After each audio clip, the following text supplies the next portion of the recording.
going on, guys? It's Greg here. Happy Friday. I just wanted to do a video about another scenario today, and I'm going to talk about how to evade people that are possibly pursuing you, and I'm going to discuss a topic that I think is very important, which is, what would you do if somebody was pursuing you, or a group of people were pursuing you in an SHTF situation or long-term power failure?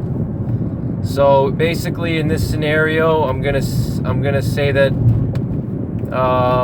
this is a couple weeks or a couple months into a power outage, or it could be a get-home situation where you're trying to get home from an urban area. Let's say you work in a city and there was just a major disaster and you're on your way home and you get pursued by a group of people, and obviously they want to do harm to you, or they want to do harm to your family, or they want to take your supplies. So think about how you would diffuse a situation like that. Is there a way that you could, possibly talk to them and talk sense into them, or maybe offer them something to leave you alone? Is there a way that you could evade them without, is there a way that you could evade them and lose them, so that when they're tracking you or following you, that, they lose track. They don't know where you went. And, I'm not going to get too detailed with it today here, but there's a lot of good books out there that, people should familiarize themselves with and read. And, there's a lot of good books on tracking, tracking of people. Tracking of people is different than tracking animals, because people, we have different characteristics when we walk through certain areas. Just because of the way we're built, we walk on two legs, we have flat feet, they're very wide, so we leave certain types of marks or behind us that are different from, let's say, deer or bear or, other types of large animals. So it's good to become familiar with how to track humans and how to evade being tracked. There's different tricks that you can do. You can obviously circle back. If somebody's tracking you, you can circle back around them and ambush them. That's a very common tactic that a lot of different militaries around the world train troops. If somebody's tracking you, you can kind of break off and kind of form like a J, like a J hook, and you turn around and you ambush the people tracking you. But you should familiarize yourself with how to track, and I learned how to track mostly from hunting. Actually, I spent a lot of time in the woods, and I'm good at tracking animals mostly, but it has a lot of carryover into tracking people. There's different things to look out for when you're tracking, and when you know how to track, then you know how to evade, because you as a tracker, you know what to look for. So if you know what to look for, then you know what other people are going to be looking for, especially if they have a tracker or somebody who's experienced with tracking, that's going to be doing all the tracking work for them. You're going to know how to evade, and how not to leave certain types of sign behind.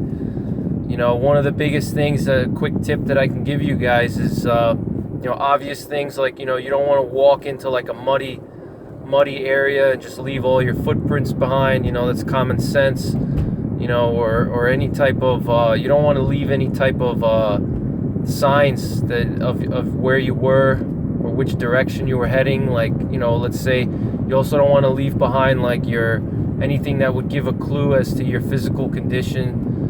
So like if you're injured and you're bleeding, you don't want to leave like some bloody bandages behind, somewhere on the ground, or You know, if you're dehydrated, you know, you don't want to have like a dark urine spot somewhere, you know, because then the people pursuing you are going to be aware that you're weakening and that you may be slowing down.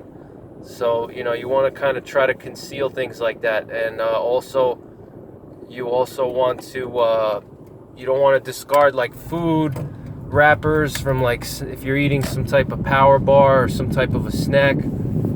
You know, you don't want to like discard food wrappers and scraps of food, you know, things like that, you know, a lot of people aren't really paying attention to. They just kind of throw it as they're walking, you know, so you want to be aware of that. You want to be aware of, you know, in an SHTF situation, if you're moving around, you know, you want to be aware not only of your situation, situationally aware of what's going on around you at all times, but you want to also be aware of what kind of tracks and sign you're leaving behind when you're walking, you know, because somebody could easily intercept you and then start tracking you and pursue you, and then they could, you know, if you're not aware that somebody's tracking you, they can catch up to you pretty quick, and you could be in trouble. So you want to be aware of your surroundings as you're moving around, you know, through different areas. You want to be aware of what's going on around you.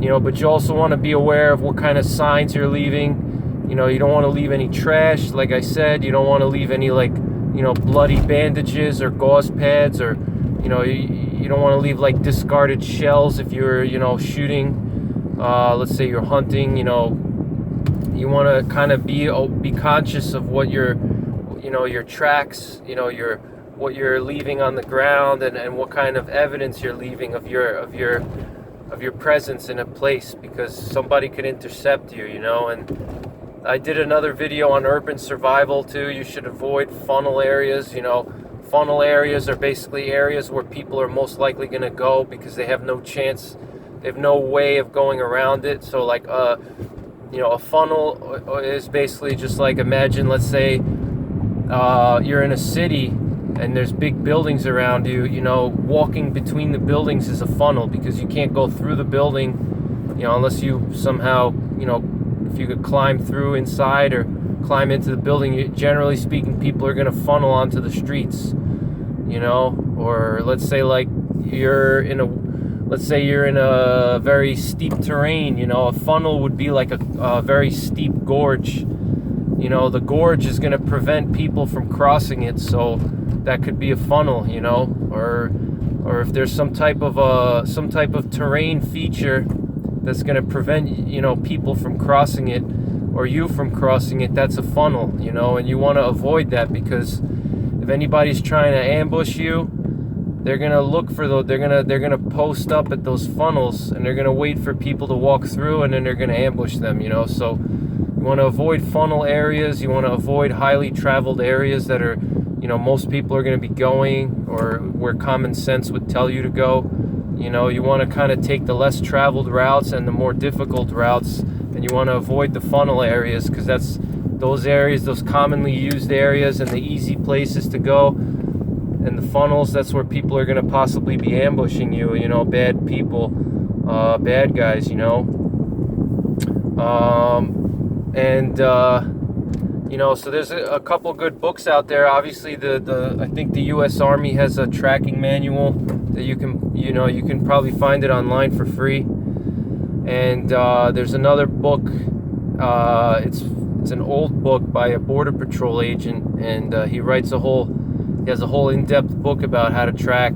And you know, because this guy used his tracking skills to track you know, border jumpers and fugitives in the southern border of the United States. So that's a good one. I'm gonna post a link to that book in the description box, so you guys can check that out. It's a very good book. You know, so think about, how would you get away from pursuers? How would you evade them? You know, do you have good tracking skills? You know, can you improve your tracking skills? There's always something new to learn. You know, nobody knows everything. You can always learn from somebody something new. You know, so learn how to track. Learn about, you know, ways that you can evade being tracked, and how to counterattack somebody that's pursuing you. I'm not going to get any too detailed about it now because it would take a long time. That would be a topic for a separate video. Maybe I'll do a series on tracking and evasion. That's a nice topic to discuss because I think it has a lot of usefulness in an SHTF situation. So to summarize, basically, think about how you would evade somebody that's pursuing you. Do you have the proper defensive tools that you need to protect yourself and your family or loved ones or people that you're under your supervision? Do you have proper defensive tools or defensive skills? If you're in an area where you can't carry a pistol or a knife or some other type of instrument, do you have enough skills in your hand-to-hand combat skills? Can you defend yourself with just your hands? Are you physically fit enough to be able to run away if you have to, or move quickly, or negotiate difficult terrain? you know and do you know how to make improvised weapons too? There's a lot of weapons you can improvise from your environment. If you find yourself that you're being pursued by a group of people and they have bad intentions, you can improvise weapons. You can make traps. You could try to trap them. There's a lot of things you can do. So you want to be creative. Don't just limit yourself to what you read in a book or what you watch on a video on YouTube, or whatever, or what you learn in a dojo. Be creative, use your mind, and adapt, to the situation. And then, like I said, another thing is, you in an SHTF situation, be aware of your surroundings, but also be aware of the tracks that you're leaving behind and any type of sign. If you're moving through an area, don't leave a lot of evidence of your presence, because then that could, if there's somebody that has bad intentions, they're going to know that you were there, and they may try to, ambush you or track you down and follow you, whatever. And that also goes for when you're moving around.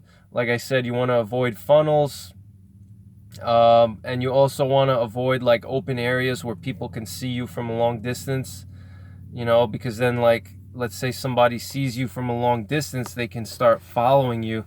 Let's say they see like you and your family and you're walking somewhere and they observe you from a long distance away. They could say, oh, I want to track them down.